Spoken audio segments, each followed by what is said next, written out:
dotted line and chalk. I really hate the trip, but I gotta know. As they croak, I see myself in the pistol smoke. Fool, I'm the kind of G the little homies wanna be like on my knees in the night, saying prayers in the street light. Been spending most of the night living in the gangster's paradise.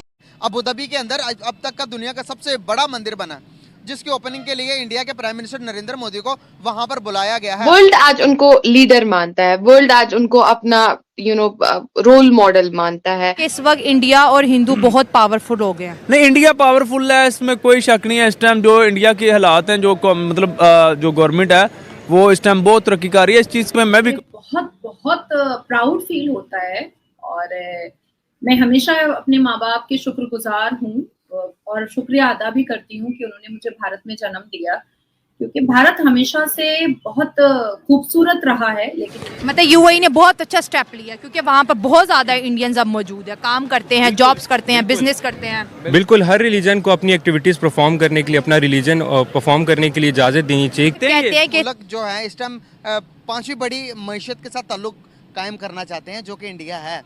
तो हम क्यों India के साथ ताल्लुकात ख़राब करके बैठे हैं? अबू धाबी देख लें, पहले अबू धाबी या मिडिल ईस्ट जितनी कंट्रीज़ का नाम लेंगे, जब हम एटमी पावर बने थे तो वो हमारी आकर हम बड़ी रिस्पेक्ट करते थे हमारी।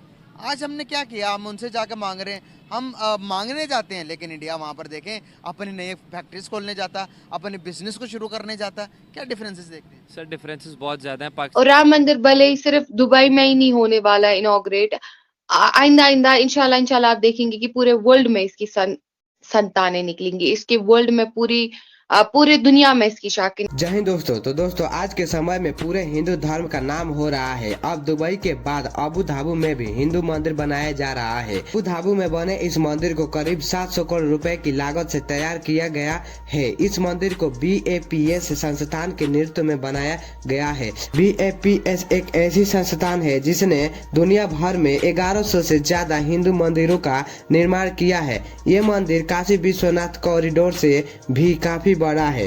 ये सब देख पाकिस्तानी मुल्क वालों का रिएक्शन देखते हैं, क्या सोचते हैं ये हम हिंदुस्तानियों के बारे में। तो it's not a big deal. अगर हम इकोनॉमिकल लिहाज से बात करें, तरक्की की बात करें, तो हर एक मुल्क जो है इस टाइम पांचवी बड़ी मईशत के साथ ताल्लुक कायम करना चाहते हैं, जो कि इंडिया है। तो हम क्यों इंडिया के साथ ताल्लुकात ख़राब करके बैठे हैं? अबू धाबी देख लें, पहले अबू धाबी या मिडिल ईस्ट जितनी कंट्रीज़ का नाम लेंगे, जब हम एटमी पावर बने थे तो वो हमारी आकर हम बड़ी रिस्पेक्ट करते थे हमारी। आज हमने क्या किया? हम उनसे जाकर मांग रहे हैं, हम मांगने जाते हैं, लेकिन इंडिया वहाँ पर देखें अपनी नई फैक्ट्रीज खोलने जाता, अपने बिजनेस को शुरू करने जाता। क्या डिफरेंसेस देखते हैं? सर, डिफरेंसेस बहुत ज़्यादा हैं। पाकिस्तान और इंडिया का इस टाइम कोई जोड़ नहीं है। बुरी लगेगी लोगों को बात, लेकिन पाकिस्तान और इंडिया का इस टाइम वाकई जोड़ नहीं है। वो अपनी तरक्की की जो सीढ़ियाँ हैं ना, उनके बहुत टॉप हैं और हम लोग अभी चढ़ रहे हैं। शुरू किए हैं हमने, अगर हमें शुरू करने दी जाए तो। ठीक है, इमरान खान आया था, उसने बहुत सारे इस तरह के काम किए थे जिसमें हम लोग चल रहे थे। ठीक है, उसको चढ़ना चाह रहे थे। गवर्नमेंट के हिसाब से तो हमें कोई बात नहीं करनी चाहिए, बस जैसा है चल रहा है चलने दें, नहीं तो फिर वीगो आ जाएगा। तो इंडिया ये हम कहते हैं कि ईमान हमारा इतना मजबूत है कि हमने गजवा हिंद करनी है। हमारा ईमान इतना मजबूत है कि हम इधर से। क्या फीलिंग्स हैं? क्या अच्छा लग रहा है कि यूएई में जो है वो इस तरह से मंदिर की इनॉग्रेशन हुई है फर्स्ट टाइम? डेफिनेटली मुझे बहुत प्राउड फील होता है और मैं हमेशा अपने माँ बाप की शुक्रगुजार हूँ और शुक्रिया अदा भी करती हूँ कि उन्होंने मुझे भारत में जन्म दिया, क्योंकि भारत हमेशा से बहुत खूबसूरत रहा है। लेकिन कुछ वक्त तक भारत को बहुत दशा और दिशा दोनों खराब कर दी गई थी कांग्रेस की वजह से। पर पिछले 10 साल में मोदी जी के नेतृत्व में जिस हिसाब से भारत से लेकर के भारत के सिविलाइजेशन और कल्चर, सभ्यता और संस्कार का ढंका जो है, भारत के सिविलाइजेशन का ढंका अब मुस्लिम देशों में भी आवाज आ रही है, ये बहुत अच्छा लग रहा है आरजू जी। एंड सेकेंड थिंग कि मैं ये भी कहना चाहूंगी आपके साथ, क्योंकि आपका प्लेटफॉर्म बिल्कुल ओपन प्लेटफॉर्म होता है, तो जो लोग छाती पीट रहे थे भगवान राम के प्राण प्रतिष्ठा पर, मुझे लगता है कि अभी ठंडक हुई भी नहीं होगी, खुजली बंद भी नहीं हुआ होगा, बरनौल अभी लगा ही रहे होंगे। लो भैया, एक और उनके लिए धमाका हो गया है।